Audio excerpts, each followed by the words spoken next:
On va calculer l'intégrale de 1 moins x fois racine carrée de 1 moins x carré entre moins 1 et 1 en utilisant un changement de variable. Donc le fait qu'on ait racine carrée de 1 moins x au carré nous fait penser à utiliser le changement de variable x égale cosinus t.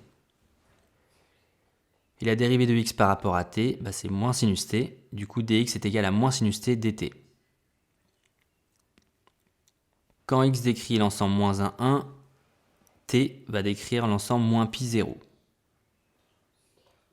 Donc on obtient moins l'intégrale entre moins pi et 0 de 1 moins cos t, racine carrée de 1 moins cos carré t, sinus t dt.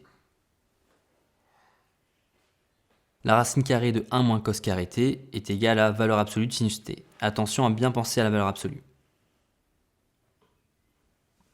Donc on va enlever les valeurs absolues. Et vu qu'on se trouve sur l'intervalle moins pi 0, sinus t est négatif, donc valeur absolue de sinus t est égale à moins sinus t. On va donc pouvoir supprimer le moins qui se trouve devant l'intégrale. On obtient donc l'intégrale entre moins pi et 0 de 1 moins cos t fois sinus carré t dt. Bon, ça, on ne peut pas le primitiver directement, donc on va développer ça en deux intégrales.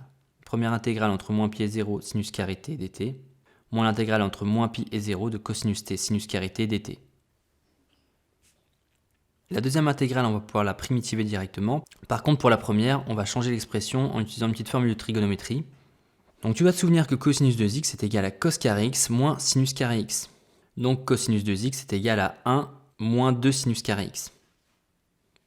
Et donc on peut en déduire que sinus carré x est égal à 1 moins cos de x sur 2. Donc c'est cette formule qu'on va utiliser, le fait que sinus carré x soit égal à 1 moins cos de x sur 2.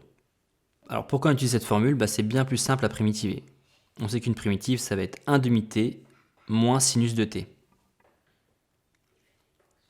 Et cosinus t sinus carré t, si on pose u de t égale sinus de t, on reconnaît que cosinus t sinus carré t est égal à u' u carré.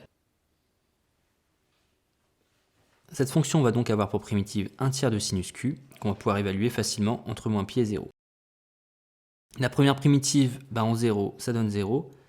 Et en moins pi, on obtient moins pi sur 2, donc moins pi sur 2, ça fait pi sur 2. Et pour la deuxième primitive, qu'on évalue en 0 ou en moins pi, sinus vaut toujours 0, donc sinus au cube aussi. Le résultat final est donc égal à pi sur 2.